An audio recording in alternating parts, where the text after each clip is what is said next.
Everybody knows that Austin's changing a lot. I, I'm part of that change.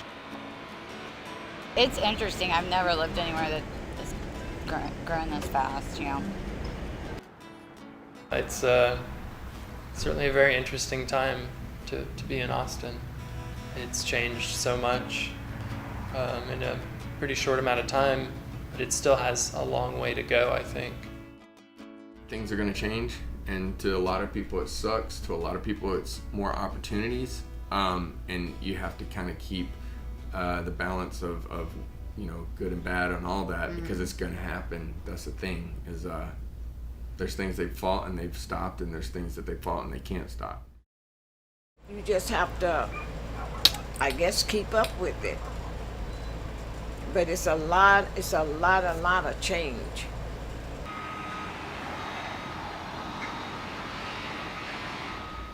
It's exciting to see some growth on the east side. I don't know, it's good and bad. Change is inevitable, so you try to make the best of how it's affecting you and what's happening to you. We are, riding the wave of change, but only because this is the least expensive place on the east side we could find. Yeah, it's the natural, I guess, place for the artist to start in Austin, as far as the cost of having anything in Austin right now. It's one of the more affordable areas. Now, I happen to get a room here for $450 a month in this zip code. That's nuts.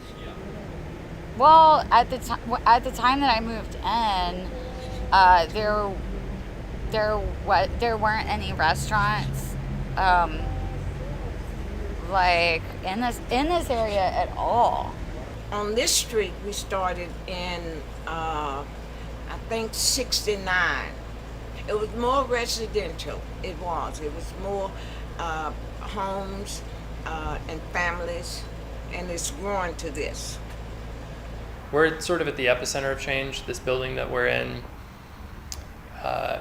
was just really kind of a big metal and concrete warehouse with a lot of different kind of small businesses. Where we're sitting now is like the office of a car wash. We love this facility here, and we're staying on the east side, but we are growing, so we need a bigger one and a newer one almost. So there's a renovated spot that we'll be hopefully moving to soon, within a month or so. We moved super far away. We moved a whole 4 blocks. Yeah. So yeah. we kind of wanted to stick in this area. But in the same sense, we wanted to be near like-minded businesses. So there's architects in the same facility. There's laser cutting, Craft brewers. Yeah. It's nice having neighbors, honestly, especially neighbors who are established and really care about the community. We have customers that have lived on the east side for their entire lives, grown up on the east side, and customers who've just moved to town and live on the east side. But when I moved in, I was saying there were no food businesses at all, just in like small radius. And then furthermore, vegetarian businesses were kind of spread out. And then the woman that I bought the trailer from, I was saying counterculture, she actually found her brick and mortar further east on Cesar Chavez. And then after she moved in, then a vegan bakery called Capital City moved just a few blocks closer to me from her. So where there's like 3 of those businesses on Cesar Chavez, and I think there's another one. So it's like kind of becoming this little like vegetarian vegan food district, which benefits all of us. The homeowners, they've moved out to other locations. So I guess it's good for them that the taxes not as quite as high as on the residential. And for the small business, I was saying the large business are taking over. One thing that I really don't like about that push and about like property taxes increasing is that a lot of landlords have decided to just do Airbnb, and more than anything, I think that I think it's kind of horrible. Like you're gonna gut out neighborhoods completely. There's no one's gonna be living in that. happen, and then still taxes are much higher. That's the main thing. The taxes going up because of the large business where they can afford the high taxes because of their businesses. Then the small business is the one that suffer. I don't know. Austin just lacks an urban fabric, and always has, and now it's kind of trying to figure out how to establish that, but not doing it in a cohesive way with any positive forward momentum. Like the first push is always bars and restaurants, and I think that that's unfortunate. I don't know if that has to be necessary. If I would sell, this would no longer be. It'd be just another hotel, or it would be some type of restaurant. The things that are being built here they seem to be just really cheaply made, like make it cheap and fast, and then cash in as much as you can. Whereas other places, it seems like, okay, they paid a bit more attention to the quality of the building, the aesthetic. It seems like a very short-term sort of smash and grab here compared to other places which have a more long-term vision of how they want their city to look and feel and function. Large business and small, there's no communication between. One is always an overpowering point where they take advantage, and whereas the small business it's just there. They don't consider a small business at all. There are just certain things that make a place livable, and I just don't want to see those things like disappear. They don't care whether this shop opens or closed. Just so everything else that they have in their plans work out. We had a big thing that we helped South by with that had a mural that got painted over that was an old mural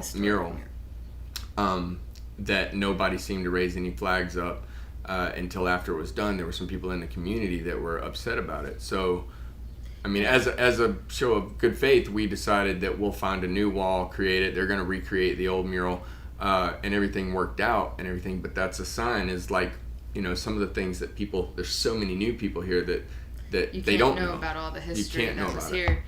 It's nice to have a variety of restaurants and coffee shops move in, but there's always like real necessities that seem to get overlooked in developing a neighborhood to be livable. Some people come in and they just see dollar signs. They say that this is a developing area, and they see dollar signs, and that's the end of the day for them. That's the whole thing in a nutshell, because the rich get richer, and that just knocks out the little man, regardless of whether the little man does anything or not. You have policies that would be productive and that would help one another. What are those policies and amendments and things? They don't pass. The future of Austin is very positive for the people who are showing up. I think that the future of Austin may not be as easy to stomach for the people who have been here for a long time. It's been sad to watch, things like Pine Street Station and a building across from Yellow Jacket that had a bunch of great murals on it, and just old mainstays here go by the wayside or get gobbled up. When you look at other popular cities and the way they've developed, Austin seems to have lagged pretty far behind places like Portland or Seattle, just in the way it's developed, and it just doesn't seem quite as sustainable here, the development, as it has in other places. Succeeding in Austin comes down to the moment when you realize that it's about giving and not taking. Let's make something really new and cool and useful and durable and valuable to the city. I just wish there was more of that attitude here. So why not help everybody? Everybody is in need of something. I don't know. The solution is very ephemeral. Everyone's trying to figure that out as they go. It'd be nice if there was just, more of a plan in place and more things. It would just be nice if